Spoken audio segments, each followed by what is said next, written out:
Welcome to The Walking Dead episode diaries for the last 8 episodes. You'll see the cast and crew share stories that only insiders would know. This episode is called Lockdown.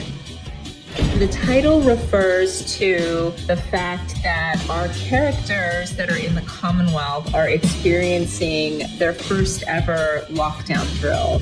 We'll get to know that Pamela maybe uses this technique in some interesting ways, but it's really about our characters feeling like the net is closing around them and what they've got to do to break out of that. When we created the Whisperer mask for Negan, we didn't think that it would last as long as it did, but I think Negan in particular doesn't really feel any shame about using this technique if it helps him. Shoot an episode directed by Greg was such a highlight. I'm so glad I got that opportunity. Just a steady, calm hand, because he's such an expert on the show that you really felt held. So that episode was just a great time, from the Zoom table read until those days in the sewers. Shooting the protest and lockdown scenes in the town square was a super crazy experience. It definitely felt like being at war. Gave me goosebumps and chills. Having Greg Nicotero, who directed that episode, made it easier. I'm very lucky to call him family. Feels like you're on set with your best friend. Greg is one of these incredible minds. We know he's responsible for the blood and the guts and the monsters, but he also has this beautiful understanding of the story. Greg's like the dad of the entire operation. Working with Greg Nicotero was so much fun. He has so much energy, and the crew worked so hard. They were such a tight family. Really, really seamless production. So when we were in town square, all of those protesters were physically stopping me from getting to Jerry and the kids. I see them getting away from us. It brought on big frustration for Decoy Stephanie. She gets what she wants. And in that scene, you're seeing your target move away from you. One of the relationships that we've really enjoyed building has been between Rosita and Mercer. These are two people that are really good at what they do. Rosita has told Mercer previously that there's a line for how far she's going to go for the Commonwealth. She's always going to pick her family. For Mercer, there's only so far that he will go with her as well. But there is a basis of mutual respect that is really cool to see how they play that on screen. 11/17, I finally got to work with Melissa and Jeffrey. Needless to say, I was very nervous. Melissa's been there forever, and Jeffrey plays such an iconic villain in the show. Especially coming in as a villain is a little intimidating at times. But they couldn't have been sweeter. Jeffrey was super, super cool because, on a personal note, I'm massively dyslexic, and JDM is as well. So it was actually really cool just to get to see an actor who I've actually looked up to for quite some time and just see how they do it on set. Greg was directing, and it was the first time that they really wanted to see another side to Sebastian, and we add a little bit more of the humanity. Greg really wanted to bring that guy to life, and I so appreciated that opportunity. Thank you for watching the 11C premiere. Hope to see you at the next one. This episode is called A New Deal. This episode deals with our people trying to negotiate with the Commonwealth, and specifically with Pamela Milton and the fallout that happens as a result of that. I think for Judith, we have to remember that she's a child who has lost both parents, and it scares her to feel more change that's constantly happening. She's found some level of normalcy at the Commonwealth. She's met other children that are her friends, and Judith really feels like, why would you leave this and not try to stay and fix it? In her kind of youthful teenage way, there is some truth to what she's saying. And I think that does give Daryl something to think about. Getting to handle iconic props such as Rick's hat and Judith's sword has been so much fun. The props are probably my favorite part of my costume. Working with Margot is an absolute delight. I got to know Margot quite well just from time off the set. And little by little, we started getting some scenes together. She's such a fun person to work with, really giving to her acting partners, and is also just like a good person to be hanging around for hours on set with. Teo Rapp Olsen was delightful. He's such a talented, charming man. What a pain in the ass son. We literally would play a scene and then belly laugh at how hellish he was as a son. He really was the complete opposite of his character in real life.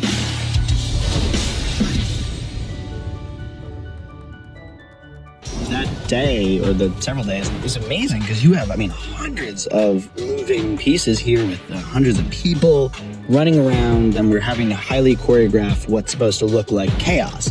And we're going through the crowd, pushing all those people. Anybody who I interact with is a highly trained stunt performer, and they are just so incredibly good at their job that they make my job look so much easier. Throughout my entire time on the show and all of the walkers that Judith has killed, I definitely have a favorite. It was season 9, my first on-screen walker kill ever. It will always hold a special place in my heart. I hope you enjoyed this episode. Don't miss the next one. This episode is called Variant.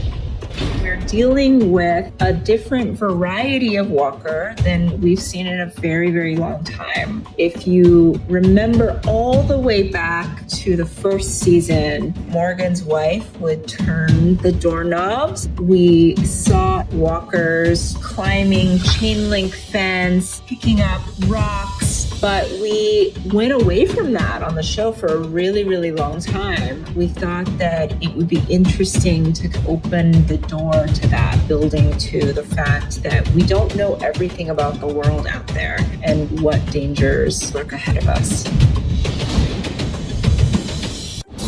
Working with Ross Marquand and Cooper Andrews is some of the best times I've ever had on set and off set. I love those guys. They are some of my best friends in this world. It's funny because when we got the calls from Angela about our story arcs for season 11, we all texted each other and we were all so excited. Up until that point, I hadn't gotten a chance to spend time with either Cooper or Ross in that capacity, so I was incredibly excited when I heard what was going to go down in that episode.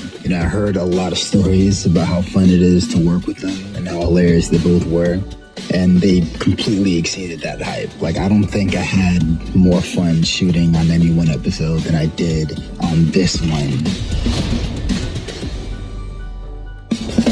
11:19, when Pamela is standing over me and giving this very incredible, powerful speech, was amazing. Lila, who is, hands down one of the favorite actors I've ever gotten the chance to work with, just kind of getting a front row seat to a masterclass every time. The problem was just that I have a very weirdly difficult task of trying to pretend to be dead, which mostly just means don't breathe. Now, obviously, you're going to have to take some breaths in, but when Lila Robbins is delivering just a tour de force performance, you're praying that you're not going to breathe in the middle of a shot where she's doing some amazing work, and then they're going to have to go, oh, well, we can't use that because, Teo's stomach starts to pop up again.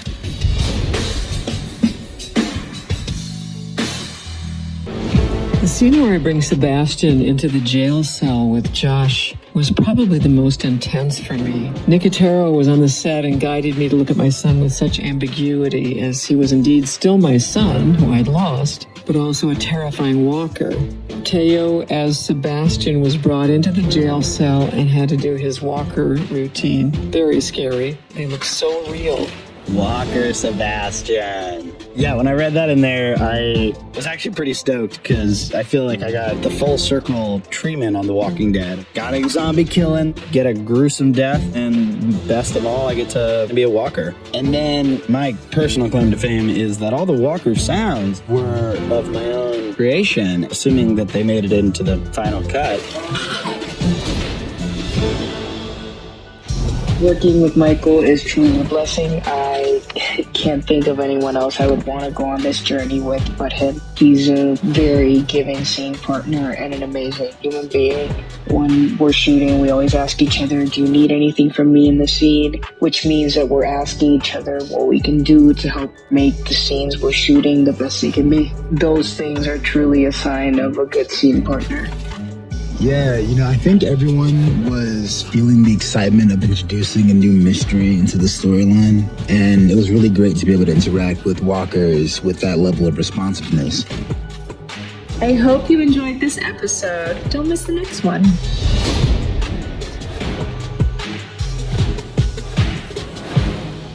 This episode is called What's Been Lost. In a literal sense, some of our people have been taken, disappeared. They've lost their children, but we're also dealing with people who feel like they're reckoning with their soul and what have they lost along the way to compromise and to stay safe going through their adventures. I loved working with Eleanor Matsura. She's a consummate professional. We had some real face-offs with each other, and they were a blast. She came in swinging, and I took a few punches, but I gave back just as good as I got. Lila Robbins is like a powerhouse actress. She means business. She's an incredible person to work with. As soon as the cameras stop rolling, she's the friendliest, warmest person. We'd be reminiscing about theater and favorite shows that we love, but as soon as they call action and she switches into Pamela Milton, there's something that happens where her stare just follows you around the room. And let me tell you, being on the receiving end of that stare is no joke. Yumiko is a tough cookie, but we really went toe-to-toe in many of the scenes.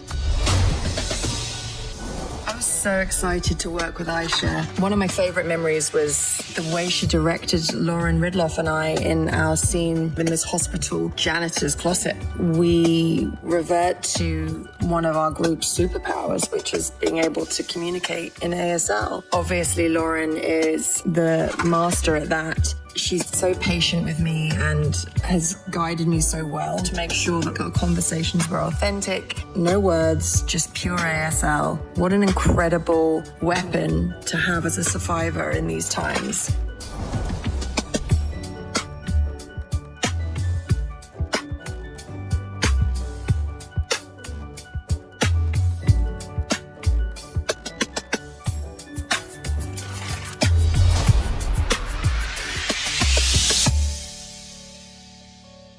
The worst was coming back and finding my son chewed to death. The artists who create the bodies are amazing. They look so real. It's truly frightening. I did not keep anything sentimental from the set, as I didn't know if it was allowed. I did want my wig.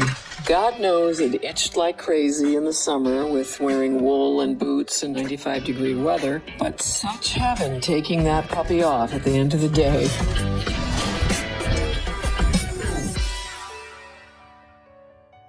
Aisha Tyler directed this episode, and she's awesome. She's one of the rare directors that has directed across all the existing Walking Dead shows to date. She has so much energy and passion as a director. Obviously, she's an incredible actor in her own right, so she does great with the actors, very collaborative, and we had such a good time working with her. Also, it's fun when we get to have a director who obviously knows the show so well and loves the genre as much as we all do.